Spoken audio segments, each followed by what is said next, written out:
বাংলাদেশ জাতীয়তাবাদী দল সৃষ্টির থেকে আজ পর্যন্ত অভয়নগর থেকে ধানের শীষের প্রার্থী পান নাই।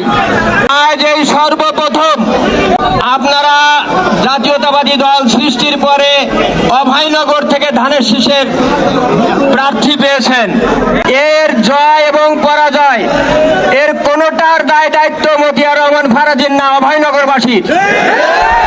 যশোরের অভয়নগরে বিএনপির মনোনীত ধানের শীষ প্রতীকের প্রার্থী ও অভয়নগর উপজেলা বিএনপির সভাপতি মতিয়ার রহমান ফারাজির নির্বাচনী প্রচার মিছিল ও আলোচনা সভা অনুষ্ঠিত হয়েছে। বৃহস্পতিবার বিকালে উপজেলার নওপাড়া শঙ্করপাশা সরকারি মাধ্যমিক বিদ্যালয়ের মাঠে আলোচনা সভা অনুষ্ঠিত হয়। নওপাড়া পৌর বিএনপি সভাপতি আবু নাইম মোড়লের সভাপতিত্বে প্রধান অতিথি হিসেবে বক্তব্য রাখেন অভয়নগর উপজেলা বিএনপি সভাপতি ও ধানের শীষের মনোনীত প্রার্থী মতিয়ার রহমান ফারাজি। অভয়নগর উপজেলা বিএনপির সাংগঠনিক সম্পাদক কামাল হোসেন সঞ্চালনায় এ সময় বিশেষ অতিথি হিসেবে আরো বক্তব্য রাখেন অভয়নগর উপজেলা বিএনপি সাধারণ সম্পাদক কাজী গোলাম হায়দার ডাবলু, নওপাড়া পৌর বিএনপির সাধারণ সম্পাদক রেজাউল করিম মোল্লা, অভয়নগর থানা বিএনপির সাবেক যুগ্ম আহ্বায়ক মশিয়ার রহমান মশি, নওপাড়া পৌরসভার সাবেক মেয়র রবিউল হোসেন রবি, ঢাকা সুপ্রিম কোর্টের সহকারী অ্যাটর্নি জেনারেল নুরে আলম সিদ্দিকী সোহাগ, সুপ্রিম কোর্টের আইনজীবী শাকিল আহমেদ রিপন, থানা যুব দলের আহ্বায়ক বাকিউজ্জামান রানা, উপজেলা স্বেচ্ছাসেবক দলের আহ্বায়ক মোল্লা হাবিবুর রহমান হাবিব, উপজেলা কৃষক দলের সাধারণ সম্পাদক আশরাফুর রহমান মোল্লা, উপজেলা ছাত্র দলের আহ্বায়ক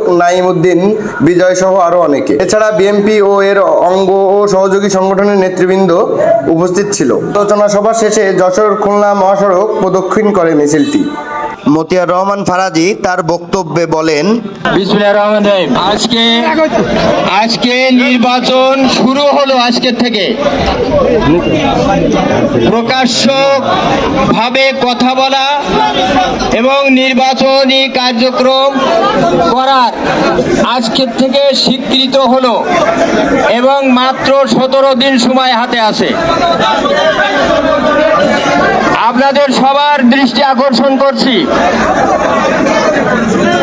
আপনাদেরকে মনে রাখতে হবে যারা অভয়নগরের মানুষ, প্রিয় অভয়নগরবাসী, আপনারা যারা এখানে উপস্থিত হয়েছেন, এই ট্রেজারি বেঞ্চে, এই মঞ্চে যারা আছেন, বাংলাদেশ জাতীয়তাবাদী দল অভয়নগর থানা এবং পৌর শাখার সম্মানিত নেতৃবৃন্দ এবং মাঠে উপস্থিত ইতিমধ্যেই আমার ভাইরা এবং বোনেরা, আপনারা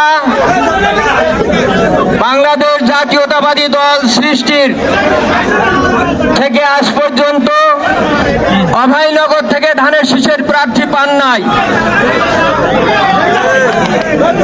আজ এই সর্বপ্রথম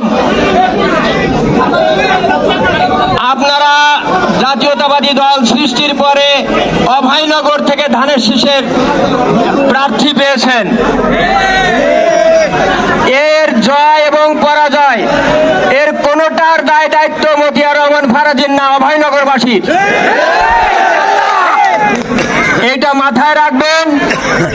এবং আমাদের নেতৃবৃন্দ যেটা বলেছেন যে যারা আজকে ধানের শীষের মিছিল করার জন্য এখানে উপস্থিত হয়েছেন, তারিম আহমেদ ইমন, প্রতিদিনের অভয়নগর।